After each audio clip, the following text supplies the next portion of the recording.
भक्तों, साल की सबसे बड़ी एकादशी देवउठनी एकादशी को कहा जाता है। इस साल 2025 में देवउठनी एकादशी पर कई दुर्लभ और संयोग बन रहे हैं। ऐसे में अगर कोई व्यक्ति इस दिन भगवान विष्णु के सच्चे दिल से आराधना करता है, उसके घर साक्षात भगवान विष्णु और माता लक्ष्मी विराजमान हो जाते हैं और ऐसे व्यक्ति के घर में कभी भी धन दौलत और सुख समृद्धि की कमी नहीं आती।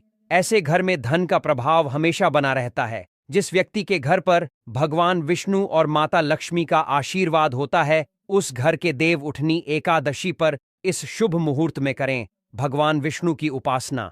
क्योंकि भक्तों, इस बार जो एकादशी पड़ने वाली है, यानी कि देव उठनी एकादशी को मामूली समझने की भूल भी मत करना, क्योंकि इस एकादशी पर ऐसे शुभ संयोग का निर्माण हो रहा है जिसकी वजह से आप जो भी कार्य करेंगे उसमें आपको सफलता मिलना निश्चित है। एक तरह से कहा जाए, जीवन से सभी कष्ट, दुख, दर्द नष्ट हो जाते हैं और सुखों की प्राप्ति होती है। कहा जाता है, देव उठनी एकादशी सभी एकादशियों में सबसे श्रेष्ठ मानी जाती है और इस दिन अगर आप छोटा सा भी कोई उपाय करेंगे, कार्य करेंगे, तो उसे लाखों और करोड़ों गुना लाभ प्राप्त होता है। इस बार देव उठनी एकादशी का वह पर्व महापर्व के रूप में मनाया जाएगा और इस दिन जो एक चीज आपको जरूर ही कर लेनी है और आपको एक चीज जरूर ही खा लेनी है। पर उससे पहले हम आपको बता देते हैं 2025 में एकादशी का पर्व कितनी तारीख को, कितने समय पर, और इसका डेट टाइम सही समय आपको हम बता देते हैं। फिर हम आपको वह चीज बता देंगे कि आपको ऐसा क्या कर लेने से आपका भाग्य बदल सकता है। आपकी भाग्य से दुख, दर्द, तकलीफ, गरीबी सब कुछ ही समाप्त हो सकती है। एक छोटे से कार्य से व्यक्ति कैसे धनवान बन सकता है, माता लक्ष्मी की असीम कृपा प्राप्त कर सकता है, चलिए जान लेते हैं।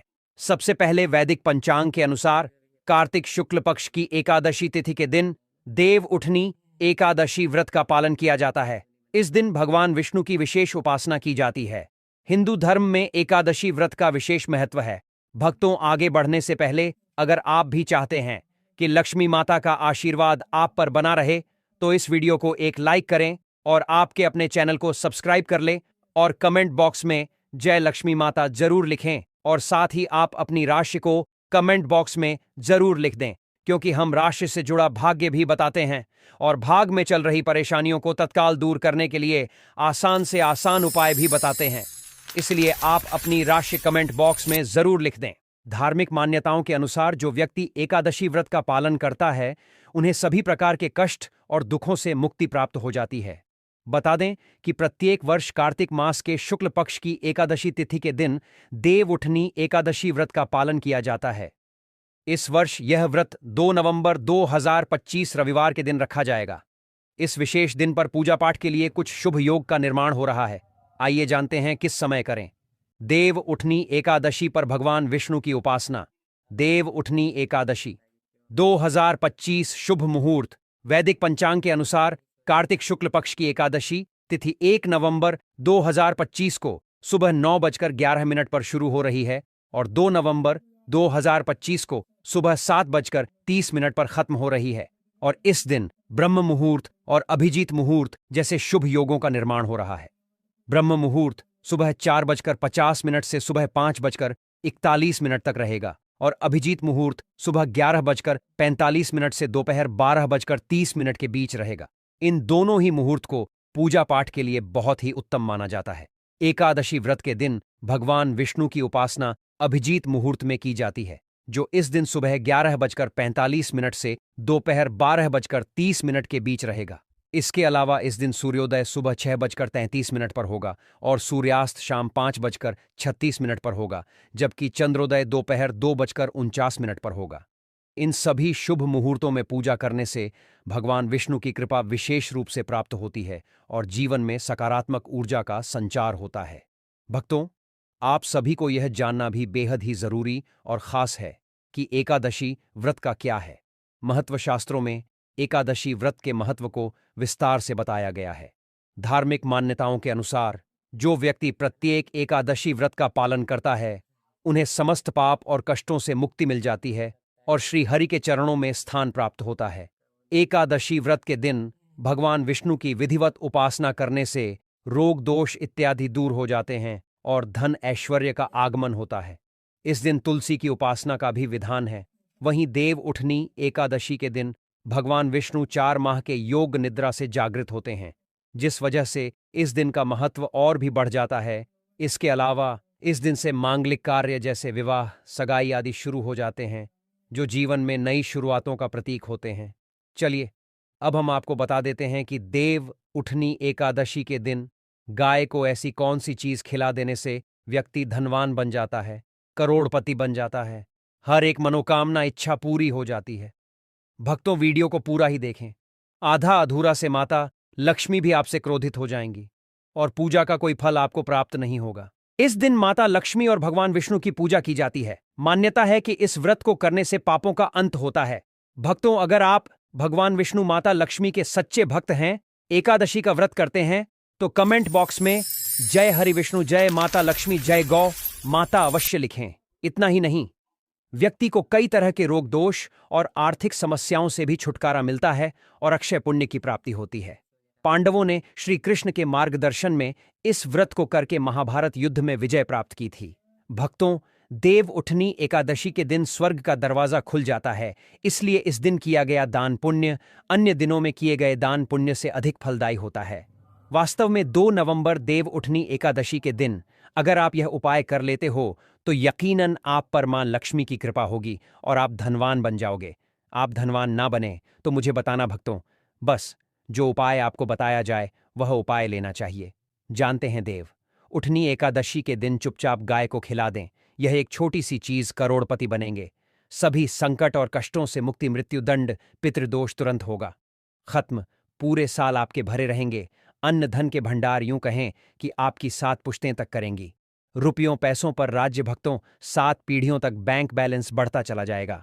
सभी दुख दर्द संकट कष्ट दूर हो और सभी सुख आपके कदमों में आ जाएंगे। सब सुख आपके कदम चूमेंगे। यदि आप यह एक छोटी और खास चीज चुपचाप गाय को खिला देते हैं तो तत्काल गरीबी आपके जीवन से खत्म हो जाएगी। यूं कहे व्यक्ति रंग से राजा बन जाता है और 33 कोटि देवी देवताओं को धारण करने वाली गौ माता की भी कृपा व्यक्ति पर आजीवन बरसती है। व्यक्ति के घर में कभी भी धन वस्त्र कमी नहीं होती है। धन के भंडार व्यक्ति के घर में भरे रहते हैं। व्यक्ति के जीवन से काल गरीबी खत्म हो जाती है। तो भक्तों, कौन कौन से वे गाय से जुड़े खास और महत्वपूर्ण उपाय हैं जिन्हें यदि आप एकादशी के दिन कर लेते हैं तो भक्तों यकीन मानिए, आपके घर में अन्न धन के भंडार सदैव भरे रहेंगे। जो भी जीवन के दुख दर्द संकटग्रस्त है वह सभी दूर हो जाएं। इस वीडियो में हम आपको उसी खास और महत्वपूर्ण चीज के बारे में बताएंगे, क्योंकि आपको एकादशी के दिन गाय को जरूर खिलानी है। तो भक्तों, फायदे के लिए पूरा वीडियो देखना। यदि आज की इस वीडियो को अपने बीच बीच में से देखा, काट काट कर देखा, तो यकीन मानिए जीवन में आपको कभी सफलता हासिल भी नहीं होगी, क्योंकि इस वीडियो में आपको कुछ ऐसे उपाय गाय से जुड़े बताने वाले हैं जिन्हें करने से आपके जीवन के जो भी दुख दर्द संकट है या कामयाबी होने में कोई बाधाएं आ रही, सभी से छुटकारा मिलने वाला है। यूं कहें कि आपके जीवन में अपार धन सुख संपत्ति की प्राप्ति हो जाएगी। कभी भी धन से संबंधित परेशानी नहीं रहेगी। आर्थिक स्थिति आपकी प्रबल हो जाएगी। धन प्राप्ति के योग बन जाएंगे और जीवन में सदैव अनंत धन के भंडार आपके घर में भरे रहेंगे। अनंत धन वस्त्र कभी कमी नहीं होगी आपके घर में। तो भक्तों, आज का वीडियो पूरा देखकर जाना। यदि आप चाहते हैं आप और आपके परिवार पर सदैव गौ माता की कृपा से, आपके पितरों की कृपा से, देवी देवताओं की कृपा से, तो भक्तों वीडियो को देखकर जाना। बहुत ही फायदेमंद वीडियो है। तो चलिए शुरू करते हैं। कौन कौन सी गाय से जुड़ी हुई उपाय हैं। भक्तों, सनातन परंपरा में गाय गंगा और गायत्री का बहुत ज्यादा धार्मिक महत्व है। मान्यता है कि गौ माता के शरीर पर 33 कोटि देवी देवताओं का वास होता है। गौ माता की सेवा एवं पूजा करने वाले जातक पर इन सभी देवी देवताओं की कृपा बरसती है। गौ सेवा से न सिर्फ इस जन्म के बल्कि पूर्व जन्म के भी दोष दूर हो जाते हैं। प्रत्येक सुबह जब आपके घर में भोजन बनना प्रारंभ हो तो सबसे पहले बनाई गई रोटी को आप गौ माता के नाम से निकाल दें और गौ माता को इस रोटी को खिलाएं। यदि संभव हो तो काली गाय को खिलाएं। यदि काली गाय ना मिले तो सफेद गाय को खिला दें। प्रत्येक पूजा और मांगलिक कार्य में गौ माता या उनसे जुड़ी चीजें जैसे गाय का गोबर, गोमूत्र, गाय का दूध अथवा गाय के दूध का उपयोग किया जाता है। परंपरा के अनुसार जिस घर में गाय होती है उस घर से जुड़े सभी वास्तु दोष स्वतः ही समाप्त हो जाते हैं। भक्तों, गौ कृपा पाने के लिए प्रतिदिन, सप्ताह अथवा महीने में परिवार समेत एक बार गौशाला जाने का नियम जरूर बनाएं और वहां गायों को हरा चारा जरूर खिलाएं। इससे आपको शुभ फलों की प्राप्ति होगी और साथ ही साथ गौ सेवा और गौ पूजा से 9 ग्रह शांत हो जाते हैं और इनसे जुड़े दोषों का निदान हो जाता है। गर्मियों में गौ माता को पानी पिलाएं और सर्दी में गौ को गुड़ अवश्य खिलाएं। ध्यान रखें कि गर्मियों में गाय को गुड़ न खिलाएं। अनेक देवी देवताओं को अपने शरीर पर धारण करने वाली गौ माता से जुड़े कई शुभ और अशुभ संकेत भी होते हैं। यदि कोई यात्रा पर निकल रहा हो और गाय अपने बछड़े को दूध पिलाती सामने आ जाए तो निश्चित रूप से जिस यात्रा के लिए आप निकले हैं वह यात्रा आपके लिए अवश्य ही सफल होगी और वह काम जिसके लिए आप निकले हैं वह अवश्य ही होगा। यात्रा पर जाते समय बाईं ओर गाय का आना और रात्रि में गाय की हुंकार करना भी शुभ होता है भक्तों। साथ ही साथ गाय के साथ आप भूल कर भी यह काम ना करें, अन्यथा मिलता है घोर नरक और जीवन भर की परेशानियां। जी हां भक्तों, गाय को राष्ट्रीय पशु बनाए जाने और इन्हें मौलिक अधिकार दिए जाने की बात हो रही है तो सवाल उठता है कि गाय जब भारतीय संस्कृति का अहम हिस्सा है तब भी गाय के साथ लोग खराब व्यवहार कैसे कर लेते हैं। गाय दर दर भटकती रहती है, भरपेट इन्हें चारा तक लोग नहीं देते। गाय जब तक दूध देती रहती है तो उनकी होती है और जैसे ही दूध देना बंद कर देती हैं तो लोग इन्हें उनकी किस्मत पर छोड़ देते हैं। सड़कों पर और गलियों में भटकने के लिए ऐसे में गोवंश जीवों को कोई से मारता है और कोई उन पर पानी डाल देता है। कभी वाहनों से इन्हें ठोकर लग जाती है तो कभी बीमार होकर बेचारी ये गाय दम तोड़ देती हैं। ऐसे में जरूरत है इन बातों को जानने की कि गाय को लेकर शास्त्रों में क्या कहा गया है, गाय के साथ आपको कैसा व्यवहार करना चाहिए। क्या भक्तों, गाय को कभी भी मारना पीटना नहीं चाहिए। शास्त्रों में गाय को माता का दर्जा दिया गया है। गाय को मारने पीटने, माता को मारने पीटने वाले के सामान मान पाप का भागी ही होता है। ऐसे घरों को नरक लोक में वर्षों तक कष्ट भोगना पड़ता है। अगले जन्म में पशु जन्म मिलता है। कथा है कि गौतम मुनि ने गलती से गाय को डंडा मार दिया था जिससे गाय की मृत्यु हो गई थी और इस पाप से मुक्ति के लिए वर्षों तक तपस्या करनी पड़ी। भगवान श्री कृष्ण जी ने बैल स्वरूप में आए वृद्धाश्रम का वध कर दिया था जिससे मुक्ति के लिए भगवान श्री कृष्ण को संपूर्ण तीर्थों को एक कुंड में बुलाना पड़ा। इस कुंड में स्नान से वह पाप मुक्त हो गए थे। यह भक्तों, साथ ही साथ जो लोग पानी पी रही गाय को भगाते हैं वे घोर पाप के भागी बनकर नरक भोगते हैं, ऐसा पुराण में बताया गया है। जबकि जो लोग गाय के लिए प्याऊ और चारा बनवाते हैं वह महाभाग्यवान होते हैं।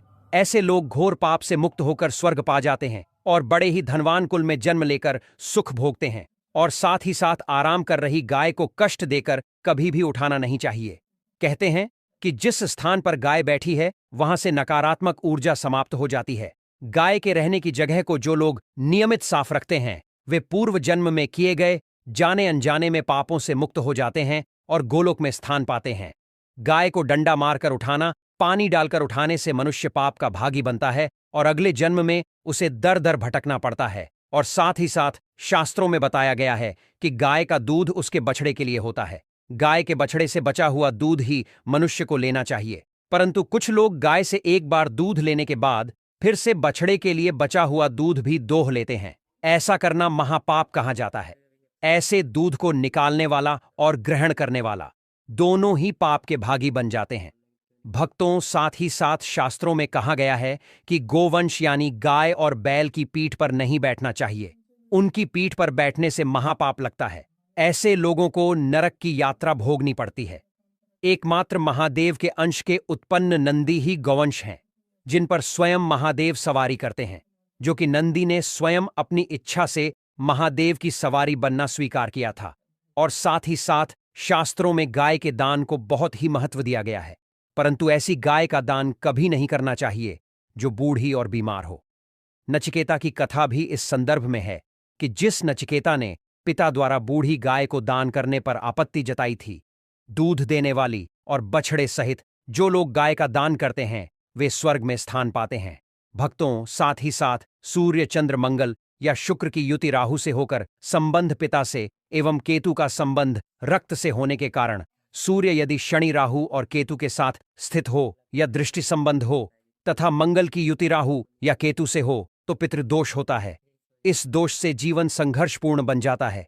यदि पितृदोष हो तो गाय को प्रतिदिन या किसी भी एकादशी को या किसी भी पूर्णिमा के दिन या अमावस्या को रोटी गुड़ चारा आदि खिलाने से पितृदोष समाप्त हो जाता है। साथ ही साथ यह संकेत भी जान ले, यदि आप यात्रा में जा रहे हैं और सामने आपके गाय पड़ जाए अथवा अपने बच्चों को दूध पिलाती हुई सामने दिख जाए तो समझ जाना कि यात्रा आपके लिए अवश्य ही सफल होगी। और साथ ही साथ जिस घर में गाय होती है उसे घर में वास्तु दोष स्वतः ही समाप्त हो जाता है। और साथ ही साथ आपको बता दें कि गाय को आप जो भी रोटी गुड़ और चारा खिलाते हैं, गाय को अगर आपने रोटी बनाई है तो कोशिश करें कि उसे रोटी को तुरंत ही गाय को दे दें। अगर आप उसे रोटी को रख देंगे और उसे रोटी को अगले दिन देंगे तो वह रोटी बासी मानी जाएगी। गाय को कभी भी बासी रोटी ना दें, इससे घर में नकारात्मक ऊर्जा वास करती है और जो भी कार्य आपके बनने वाले होंगे वह कार्य भी आपके बिल्कुल भी नहीं बनेंगे। इससे आपके घर में हमेशा दरिद्रता का वास रहेगा और आप जिस भी कार्य को करेंगे उसमें आपको हमेशा असफलता ही हाथ लगेगी। इसलिए कोशिश करें कि गाय को रोजाना रोटी बनाकर खिलाएं और रोटी को बिल्कुल ना रखें। बांसी रोटी गाय को न दें और साथ ही साथ सड़ी गली चीज गाय को नहीं खिलानी चाहिए कि घर में कोई फल है, कोई सब्जी है, सड़ जाए तो लोग क्या करते हैं, गाय को खिला देते हैं। ऐसा हमें बिल्कुल भी नहीं करना चाहिए। ऐसा करने से यदि आप गाय को खिलाते हैं तो आप अपने भाग्य से खेलते हैं। आप बिल्कुल भी गाय को सड़ी गली चीज नहीं खिलाएं और साथ ही साथ आप आटे की 11 लोइयां बनाकर इनके ऊपर हल्दी लगाइए। इसके बाद आप उन 11 लोइयों को एक एक करके गाय को खिलाएं। प्रत्येक लोई को खिलाते समय गाय की सिंह पर आप हाथ फेरें, पीठ पर हाथ फेरें, मस्तक पर हाथ फेरें। माता गाय के आप चरणों के स्पर्श करें। यह भक्तों ऐसा करने से आपके समस्त कार्य बनने लगेंगे। जो दुख का समय चल रहा है वह भी समाप्त होगा। आपके जीवन में खुशियां ही खुशियां होंगी। और एक बार आप 7 बार गाय की परिक्रमा भी कर लें तो आपके समस्त कार्य पूर्ण होंगे। और साथ ही साथ आप गाय को जब भी रोटी दें, रोटी पर या तो आप थोड़ी सी हल्दी लगा लें या थोड़ा गुड़ रख लें। अगर गुड़ ना हो तो थोड़ा आप मिश्री रख सकते हैं, थोड़ा घी रख सकते हैं। भक्तों, गाय को कभी भी सूखी रोटी ना खिलाए। सूखी रोटी मतलब गाय जो रोटी खिलाएं उस पर कुछ ना कुछ रख कर खिलाएं। हल्दी रख लें, गुड़ रख लें, मिश्री रख लें या जो भी रख ले, लेकिन खाली रोटी नहीं खिलानी है। आपको ध्यान इस बात का रखना है दोस्त, गाय के अंदर सभी देवी देवताओं का निवास माना जाता है। तो आप सुबह जो पहली रोटी बनाते हैं वह अगर गाय को खिलाते हैं तो सभी देवी देवताओं का आशीर्वाद मिलता है। गाय को गुरु के साथ जोड़ा गया है, यानी गुरु ग्रह के साथ, बृहस्पति ग्रह के साथ। इसीलिए एकादशी के दिन गाय को रोटी पर एक चुटकी हल्दी डालकर खिलाए तो सुख संपत्ति धन ऐश्वर्य बढ़ता है। दुष्ट ग्रह शांत हो जाते हैं। जो लोग मानसिक रूप से परेशान हैं वह गाय को रोटी पर थोड़ा सा गुड़ रखकर खिलाए तो सकारात्मक ऊर्जा आती है, टेंशन खत्म होती है। इससे आपको शुभ फलों की प्राप्ति होगी। देव उठनी एकादशी पर तुलसी विवाह अगर आप करते हैं तथा अगर विष्णु जी की आप पूजन करते हैं तो विशेष रूप से कुछ आपको सावधानी रखनी चाहिए, या फिर आप हो सके तो यह उपाय जरूर करना, यह सावधानी जरूर बरतना है। तो तुलसी के पौधे के चारों तरफ आपको स्तंभ जरूर बनाना चाहिए, फिर तोरण जरूर सजाना चाहिए, रंगोली से अष्टदल कमल जरूर बनाएं, शंख चक्र और गाय के पद, यह तीनों चीज जरूर बनना चाहिए। ऐसा माना जाता है कि इस दिन शंख चक्र और गाय के पद बनाए जाते हैं तो ऐसे घर में भगवान नारायण तथा माता लक्ष्मी स्थायी रूप से वास करती हैं। इनकी दिव्य शक्तियां सूक्ष्म रूप से आपके घर में वास करती हैं। तुलसी के साथ आंवले का गमला इस दिन जरूर लगाना। तुलसी के साथ साथ आंवले का भी पूजन जरूर करना, क्योंकि आंवले को भगवान विष्णु जी अर्थात नारायण जी के स्वरूप माना जाता है और तुलसी माता को लक्ष्मी जी का स्वरूप कहा गया है। जिस प्रकार नारायण के बिना तुलसी अधूरी है, उसी प्रकार तुलसी के बिना नारायण भी अधूरे हैं। अर्थात भगवान जो नारायण हैं यह आंवले के स्वरूप में विराजमान होते हैं और माता तुलसी जो है यह लक्ष्मी के स्वरूप कह गई हैं। यह माता लक्ष्मी तुलसी के रूप में विराजित हैं। इस दिन हो सके तो तुलसी का 5 उपचार से पूजन जरूर करना। भक्तों, कक्षक श्रीमंत्र तुलसी का आप जरूर जपना। कक्षक श्रीमंत्र इस प्रकार से है, श्री हिम कलीम एवं वृंदावन स्वाहा, यह श्रीमंत्र है। माता तुलसी जी इसे बहुत प्रसन्न होती हैं। इस दिन घी का दीप और धूप जरूर दिखाना। सिंदूर, रोली चंदन और नैवेद्य, यह 4 चीज हैं।